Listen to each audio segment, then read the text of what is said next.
Tila may makahulugang pahayag si megastar Sharon Cuneta tungkol sa kanyang buhay may asawa. Sa isang episode ng Luis Listens noong Martes 12 ng Desyembre, sinabi ni Sharon na bagamat lahat ng blessing sa buhay ay halos nasa kanya na, may isang bagay umano siyang dinasal na di ibinigay sa kanya. Alam mo, I'm very grateful for all my blessings. Your mama, Vilma Santos, nga I sent her a birthday message and she answered me. Sabi niya, you know, Shawi, you're also so blessed and all, saad ni Sharon. And it's true, I'm very grateful for everything I've been blessed with. But you know what's funny?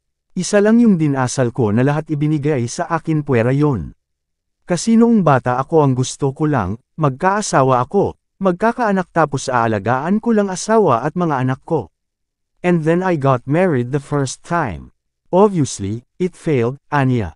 Dagdag pa ng megastar, it's still a struggle to keep the second marriage going, magkaiba ang direksyon namin, He's a politician. And you know I hate politics. Magkaiba kami but we managed to make it work. Well, number one, because we love our kids. And we're both respectable people, sabi pa niya, mayroong parehong matinong tao, parehong mabait, parehong disente, na hindi nakikita ng tao yung nangyayari inside the bedroom or inside their house pag sila na lang, so, dalawang matinong tao na hindi lang magkasundo kailangang maghiwalay. Kasi isa lang ang buhay, Mas masarap pag-usapan kasi kung may isang masama, isang maganda. Mas masarap ikwento, sundot naman ni Luis.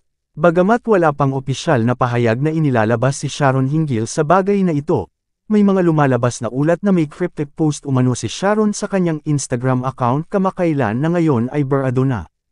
I'm loyal. I'll never leave you for someone else. I'll only leave you for myself. For my peace, my sanity, my respect, my dignity, saad daw sa ibinahaging art card.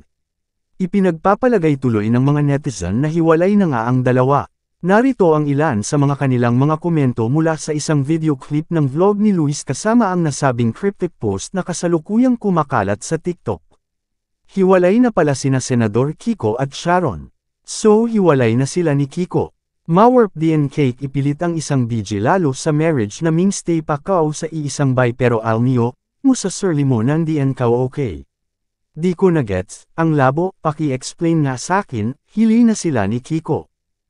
Tagal na kasi din nagtitiis yan si Mega kay Kiko.